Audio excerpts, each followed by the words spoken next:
Hey guys, welcome back to the market analysis video. Today is 1st November and आज हम Nifty 50 bank Nifty and other stocks के बारे में analysis करेंगे। तो यहाँ पे निफ्टी 50 का चार्ट है। निफ्टी 50 आज के ट्रेडिंग सेशन में बहुत वोलेटाइल है रही है। ओपन होने के बाद सीधा नॉन स्टॉप अप रैली, उसके बाद एक शार्प फॉल देखने को मिला एंड अगेन लास्ट हाफ में रिकवर होके ऊपर की तरफ क्लोजिंग दे। तो एन शेप हमें मूवमेंट आज निफ्टी 50 में देखने को मिले। तो निफ्टी 50 में तो निफ्टी 50 में आपको अगर ट्रेड करना है कल के लिए तो आज का जो हाई 18,176 वो मार्क करो। अगर उसके ऊपर फ्लैट ओपन होने के बाद अगर ब्रेकआउट देता है तो वहाँ पे बाय कीजिए। और जो आज का लो है 18,060 उसके नीचे अगर एक कैंडल क्लोज करते हैं तो वहाँ पे शॉर्ट साइड का ट्रेड कीजिए। तो कल के लिए बस यही सिंपल प्लान है, बिकॉज अभी मार्केट ऑल टाइम हाई के आसपास है। यहाँ पे ऊपर की तरफ भी बहुत कम रेजिस्टेंस है एंड नीचे की तरफ भी मार्केट बुलिश है, तो कितने नीचे आ सकता है वो भी हमें थोड़ा सा कंफ्यूजन हो रहा है, बिकॉज प्राइस एक्शन वैसी बन रही है। फॉल होने के बाद अगेन शार्प रिकवरी भी हो रही है। तो यहाँ पे सिंपल है, अगर इस रेंज के बीच में कहीं पे ओपन होती है तो सिंपली आप ट्रेड अवॉइड कीजिए। अगर ब्रेकआउट मिलते हैं ऊपर की तरफ तो ट्रेड कीजिए, नीचे की तरफ ब्रेकआउट मिलता है तो आप ट्रेड कीजिए। तो अभी हम क्विकली बैंक निफ्टी में देखते हैं क्या ट्रेड प्लान बन रहा है कल के लिए।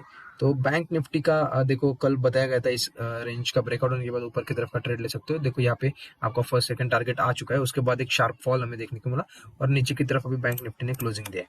बैंक निफ्टी ने वीक क्लोजिंग दिया है, पर कल मार्केट गैप अप ओपन हो सकता है, तो यहाँ पे बैंक निफ्टी भी गैप ओपन हो सकते हैं। तो सिंपल सा बात है, बैंक निफ्टी को अगर आपको शॉर्ट करना है तो ये जो स्विंग है 41,200 इसके नीचे अगर कैंडल क्लोज होती है तो आप यहाँ पे शॉर्ट साइड का ट्रेड कीजिए। आपका फर्स्ट टारगेट होगा 41,100, सेकंड टारगेट होगा ये लो 40,850। तो अगर इसके नीचे क्लोजिंग देती है बैंक निफ्टी ओपन होने के बाद तो ही आप एक शॉर्ट साइड का ट्रेड कीजिए। पर अगर बैंक निफ्टी फ्लैट या फिर गैप अप ओपन होती है और अगर ऊपर की तरफ जाने लगते हैं तो सिंपल है, ये जो आज का है इसके ऊपर अगर क्लोजिंग देती है उसके बाद एक रिटेस्ट के बाद आप बाय साइड का ट्रेड कीजिए। बहुत वोलेटाइल मार्केट है, मूवमेंट बड़ी हो रही है, तो वेट कीजिए ब्रेकआउट का और ब्रेकडाउन का, उसके बाद ही आप ट्रेड कीजिए।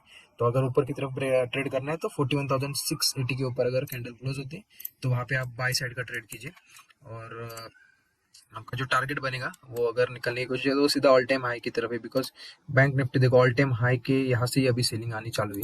तो all time high first target रहेगा 41,836। उसके बाद अगर वो ब्रेकआउट देते हैं तो आप ऊपर की तरफ उसको ट्रेल कर सकते हो। तो बैंक निफ्टी के लिए सिंपल प्लान था। तो जो हमारा फर्स्ट स्टॉक है वो है HDFC AMC। तो HDFC AMC में क्या हो रहा है, कंटिन्यूसली वो बियरिश लग रहा है हमें, बिकॉज ऊपर की तरफ से कंटिन्यूसली नीचे आ रहा है। पर यहाँ पे क्या कर रहा है, एक रेंज भी बनाया है और अभी यहाँ पे बॉटम से एक पैटर्न हमें मतलब पैटर्न हमें दिख रहा है, वो डबल बॉटम टाइप का है, W पैटर्न। और उसके बाद यहाँ पे हायर स्विंग लो बनाने के लिए चालू हुआ है। तो अगर HDFC AMC को आपको कल ट्रेड करना है तो सिंपल है, ये जो लेवल है 547 ये इंपॉर्टेंट लेवल है। इसके अगर ऊपर HDFC AMC निकलता है 5 मिनट कैंडल क्लोज करता है अगर फ्लैट ओपन होने के बाद, तो वहाँ पे आपका बाय साइड का ट्रेड बनेगा। आपका टारगेट आप 0.5% से लेकर 1% तक उसको ले सकते हो। एंड आपको अगर यहाँ पे शॉर्ट करना है तो शॉर्ट करने के लिए ये ट्रेंड लाइन का ब्रेकआउट चाहिए, बट ये बहुत अभी तो दूर है। मतलब यहाँ से देखे तो 2-3% हो भी सकता है अगर गैप डाउन ओपन होता है और उसके बाद ये ट्रेंड लाइन ब्रेक करती है तो वहाँ पे आप शॉर्ट साइड का ट्रेड ले सकते हो HDFC लाइफ में। तो जो हमारा सेकंड स्टॉक है वो एक्सिस बैंक है। तो एक्सिस बैंक देखो एक बुलिश गैप अप होने के बाद बुलिश कैंडल, उसके बाद कंसोलिडेट एंड यहाँ पे आज बहुत बड़ी रेड कैंडल बनाई है।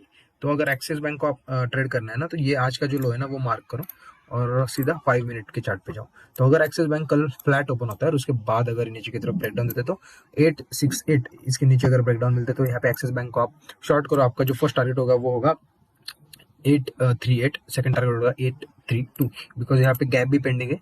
तो अगर मार्केट निगेटिव होता है तो एक्सिस बैंक अच्छा खासा कल गिर सकता है। इसको बाय के लिए मैं प्रेफर नहीं करूंगा, बिकॉज ये बहुत बड़ी कैंडल है। यहाँ से अब बाइंग के लिए इसके ऊपर ही निकलते हैं तो हम बाइंग का प्लान करेंगे। पर अगर आपको शॉर्ट साइड का कल ट्रेड मिलता है अगर मार्केट निगेटिव होता है तो एक्सिस बैंक को वॉच कीजिए, बिकॉज यहाँ पे एक अच्छा खासा गैप भी पेंडिंग है। तो ये अच्छा खासा स्टॉक यहाँ पे रिट्रेस हो सकता है। तो एक्सिस बैंक को अगर आपको शॉर्ट करना है तो 868 लेवल का ब्रेक होने के लिए आप वेट कीजिए। सीधा गैप डाउन ओपन होता है तो वहाँ पे अगर एक पुल बैक आता है तो वहाँ पे भी आप शॉर्ट कर सकते हो। तो अगर आपको इस वीडियो से कुछ लर्निंग मिली होगी कि एनालिसिस कैसे करते हैं एंड लेवल्स कैसे निकलते हैं, तो प्लीज़ इस वीडियो को लाइक कीजिए, शेयर कीजिए एंड हमारे चैनल को सब्सक्राइब कीजिए। Thank you for watching.